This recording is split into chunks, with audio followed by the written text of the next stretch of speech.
Well, new at 5:30, one Cincinnati council member wants to know how widespread the homeless encampment issue is throughout the city.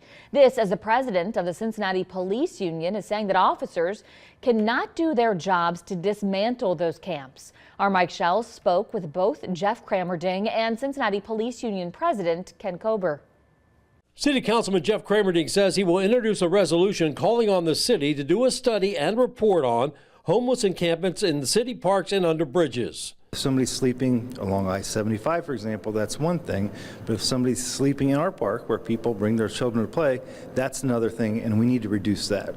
There has been some speculation that a homeless encampment could be responsible for the 471 Big Mac Bridge fire last month, which has led to concerns about where homeless people in the city are staying. However, investigators still have not released what caused the fire. What I can say about the 471 bridge is the Cincinnati Fire Department has asked council not to speculate, so I'm honoring that request. I'm told that a press conference will be forthcoming later this week, early next week. Last summer, the U.S. Supreme Court ruled that it is not cruel or unusual punishment for a city to punish someone for sleeping in a public place, even if there is no shelter space available. Shortly after the ruling, Cincinnati City Manager Cheryl Long changed the policy on how police can handle complaints about homeless camps. Social services needs to step up and do their part to be able to find solutions to this, because everything can't fall at the feet of the police. One policy that did not change is police officers can make arrests if illegal conduct is observed, but not for someone sleeping or trespassing. Trespassing under the Ohio Revised Code is still illegal, but it's something that we've been told to be hands off with unless there's another crime being occurred. Jeff Cramerding says one solution is making sure there are enough shelter beds, especially this time of year. But in the winter, if there are spaces available, we should be getting those people into those spaces, which in turn would move homeless camps out of the city parks.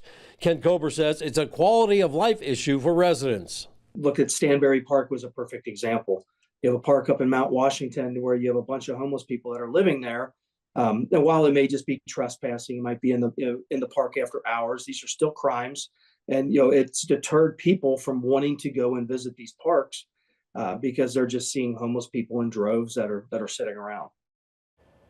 So that was Mike Schell reporting, and we're going to continue to ask for the date and time for the Cincinnati Fire Department's news conference on the 471 Big Mac Bridge.